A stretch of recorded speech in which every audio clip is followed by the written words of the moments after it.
Oke. Nah, next question nih. Ini aku mohon izin dulu, aku mau tanya-tanya soal mental health, boleh? Boleh banget Mbak. Saya sangat senang banget kalau disusun tentang mental health. Oke. Ini thank you banget loh dikasih kesempatannya. Nah, Siap. Setauku kamu memang pernah mengalami ada permasalahan sama mental health kamu. Itu pertanyaanku mulai dari gimana sih cara kamu get through it gitu, gimana cara kamu melalui hal tersebut? Wow, okay, that's a good question.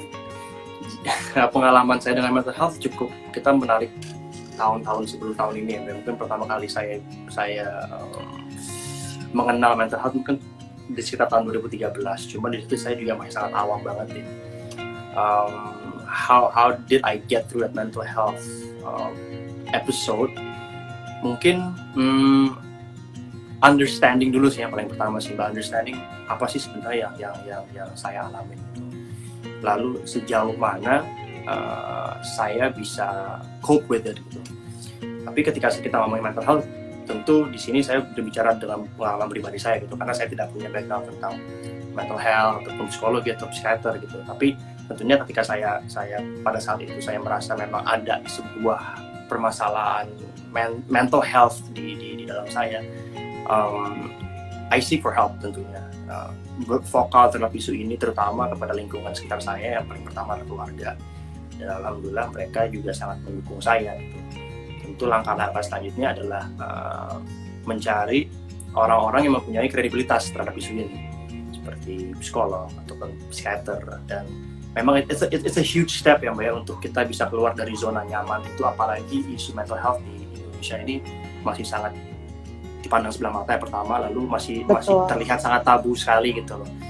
Dan ya alhamdulillah keluarga dan teman-teman saya pun sangat mendukung untuk melakukan banyak sekali kegiatan yang untuk tanda kutip berupaya untuk menyembuhkan saya kembali. Jadi I think to go through a mental health experience, you have to understand what it is you're going through pertama, dan yang kedua adalah kita harus bisa menerima bahwa mungkin kita mempunyai kekurangan dalam satu aspek mental gitu. Yang ketiga adalah ya berani untuk berbicara. Kalau kita tidak berani berbicara dengan orang-orang lain, terutama pada keluarga kita gitu loh, orang-orang yang benar-benar dekat sama kita, yang mempunyai kepercayaan gitu loh. Dan yang keempat adalah seek for help gitu loh. It's okay to not feel okay gitu loh. It's okay to untuk ke psikolog ataupun pada akhirnya ke psikiater gitu, untuk mengevaluasi dan assess kita secara medical gitu. Kita berbicara psikolog mental health, itu kita berbicara tentang medical terms gitu loh, dan ketika kita sudah bisa assess dan menurut kita wah gue udah gak sanggup lagi nih gitu, menurut gue harus seek for help, dan it's okay to go there gitu sih. Wow, it's such a long journey gitu ya buat kamu juga, dan bisa sampai kayak Rifan sekarang pasti itu nggak semudah itu. Nah, tadi juga kamu sempat bilang kalau misalkan kamu seeking for medical help gitu ke psikiater juga. Yeah. Nah, kan banyak banget nih orang-orang yang merasa memang ada permasalahan dari dirinya.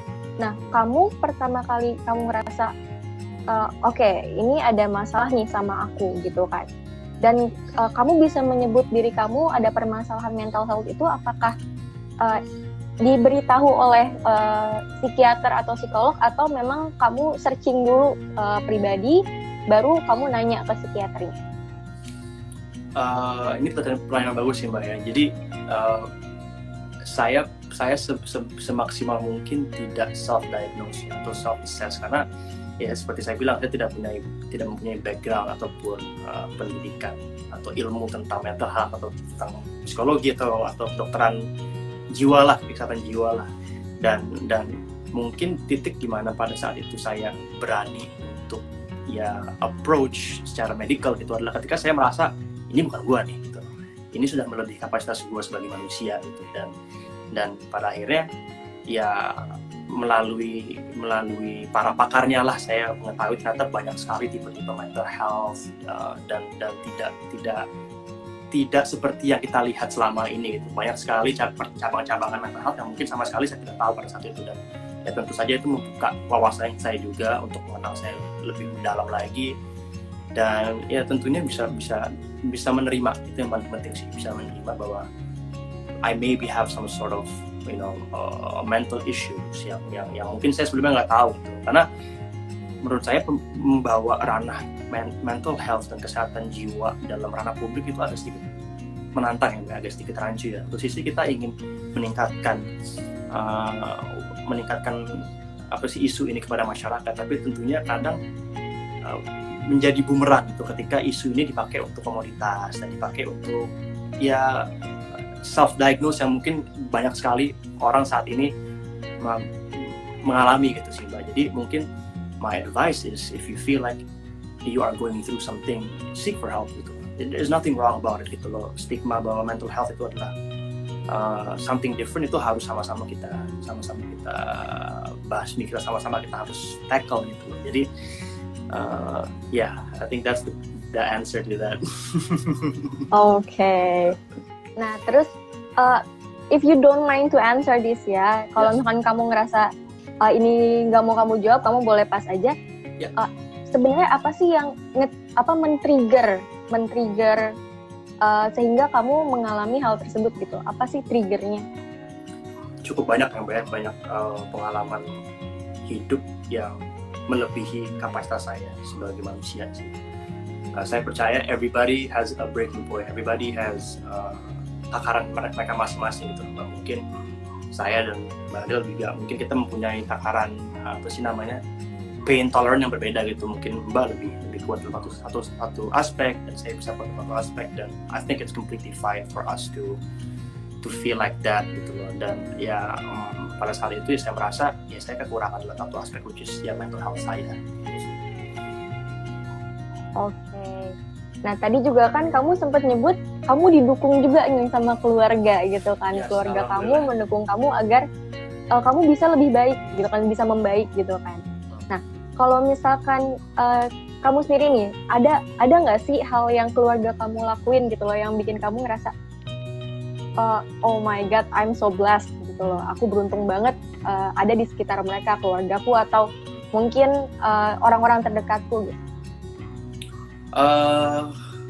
Acceptance sih, bahwa mereka menerima bahwa mungkin saya ada sebuah kesulitan dalam mengelola mental saya, dan that's menurut saya itu fundamental yang paling sebuah blessing banget sih ketika teman-teman dari keluarga kita bisa menerima, lalu tidak not being judgmental tentunya. Mereka justru mengakomodir kita, lalu memberikan kita opsi resources dan sumber daya yang bisa mungkin membantu kita secara medis atau secara sekolah gitu. Jadi I think the acceptance they give for me as a human being itu yang mungkin saya paling bersyukur sih. Nggak cuma keluarga doang, teman-teman dekat saya juga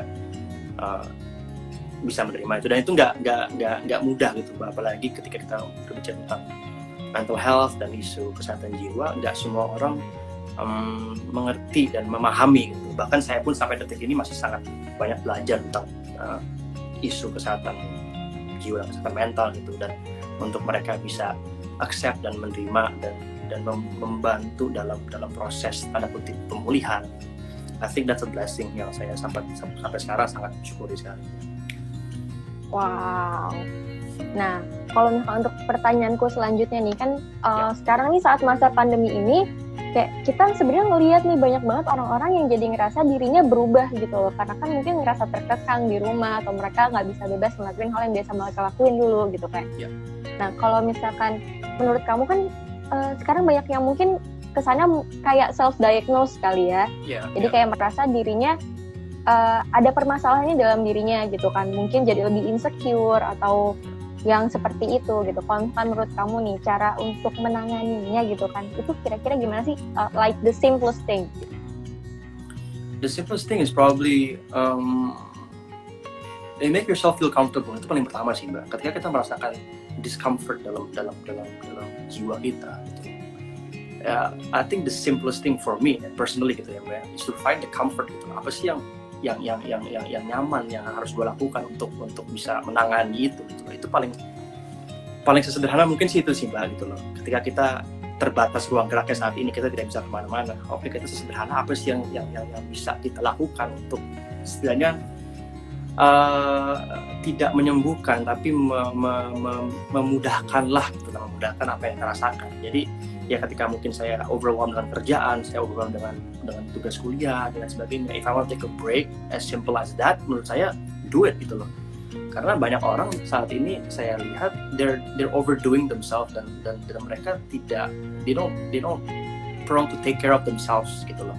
Mereka sering sekali mengingatkan pasangannya atau temannya, lu udah makan belum, lu udah tidur belum gitu loh, lu harus santai dikit, tapi mereka lupa bahwa ya mereka juga manusia gitu, mereka juga butuh care itu dan sering kali kita terperangkap oleh itu gitu loh, kayak kita lupa bahwa kita sebenarnya sebuah manusia, kita manusia gitu loh, kita manusia yang mempunyai perasaan, kita punya takaran masing-masing, kita punya daya fisik masing-masing, dan ya we have to take care of ourselves. Jadi menurut saya as simple as that, take care of ourselves. Ketika kita merasa overwhelmed, kita merasa bahwa wah gue udah gak bisa nih gitu loh, drop everything and just rest for a while gitu loh, keluar, mungkin kita bisa duduk sejenak, kita bisa istirahat, lalu kita bisa kembali lagi ketika kita siap gitu loh.